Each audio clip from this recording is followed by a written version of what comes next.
जय श्री हरि विष्णु। कार्तिक मास महात्म पंचम अध्याय कथा। कार्तिक तथा अन्य मासों में किए जाने वाले इन पवित्र व्रतों की जानकारी प्राप्त करने के बाद नारद जी के मन में यह जानने की अभिलाषा जागी कि कार्तिक मास के लिए सर्वश्रेष्ठ व्रत कौन सा है। उन्होंने इस बारे में ब्रह्मा जी से पूछा।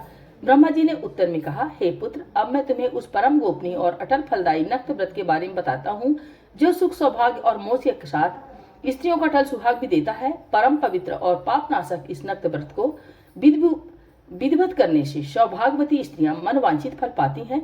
इसलिए यह नक्त व्रत सौभाग्यवती स्त्रियों को अवश्य करना चाहिए। इस व्रत की इतनी महत्ता सुनकर नारद जी के हृदय में इसके विधि विधान को जानने की अभिलाषा जागृत हुई।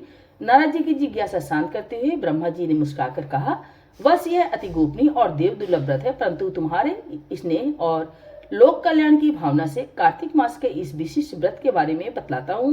व्रत करने वाला अश्विन शुक्ल पूर्णमासी को प्रातः काल उठकर शौच आदि से निवृत्त होकर दंत मंजन आदि करे। इसके बाद दो नदियों के संगम, नदी, सरोवर, कुंड अथवा कुएं पर या फिर घर में ही स्नान करे। व्रत के एक दिन पहले सिर नहीं धोवे और व्रत वाले दिन विधि विधान पूर्वक और पवित्र भावना से विधाता का स्मरण करे तथा व्रत का संकल्प इस प्रकार करे, हे जगत के रचयिता और कर्ता, आप कृपा करके मेरे पतिदेव की रक्षा के तथा मेरी संतान की वृद्धि कीजिए। और फिर सूर्य का जाप करके सूर्य को नतमस्तक प्रणाम करें। उस दिन सुंदर वस्त्र और आभूषण धारण करें। दिन में भोजन अथवा जलपान कदापि नहीं करना चाहिए। पूरे दिन निराहार रहकर भजन कीर्तन और पूजन में दिन व्यतीत करना चाहिए।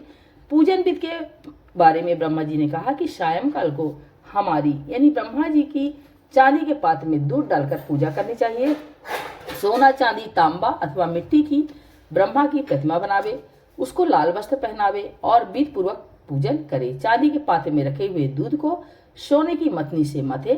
साथ ही यह प्रार्थना करें कि हे ब्रह्मा जी, मुझे भोग आदि के लिए गौ प्रदान करके मेरी संपत्ति की वृद्धि कीजिए। मेरे पतिदेव को धन धान युक्त और चिरायु कीजिए तथा बहुत सी दास दासियां प्रदान कीजिए। इसके पश्चात ब्राह्मण को भोजन करावे और अपने कुल के वृद्धों और वृद्धाओं को बहुत स्वादिष्ट पकवान खिलाकर उनकी आत्मा को तृप्त करे। फिर तारों को देखकर स्वयं भी भोजन करे।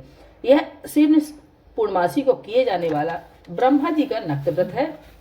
यह व्रत सब प्रकार के पापों को नाश करने वाला और समस्त मनोकामनाओं को पूर्ण करने वाला तथा ज्ञानी पुरुषों को मुक्ति देने वाला है। भगवान जप तप तथा तीर्थ स्नान से उतने प्रसन्न नहीं होते जितने की इस व्रत से होते हैं। जो ब्रह्मा जी के आगे इस दिन कपूर जलाता है, उसके बड़े वृक्षों और गऊओं का दान का फल मिलता है तब उसके कई कुल वैकुंठ में वास करते हैं।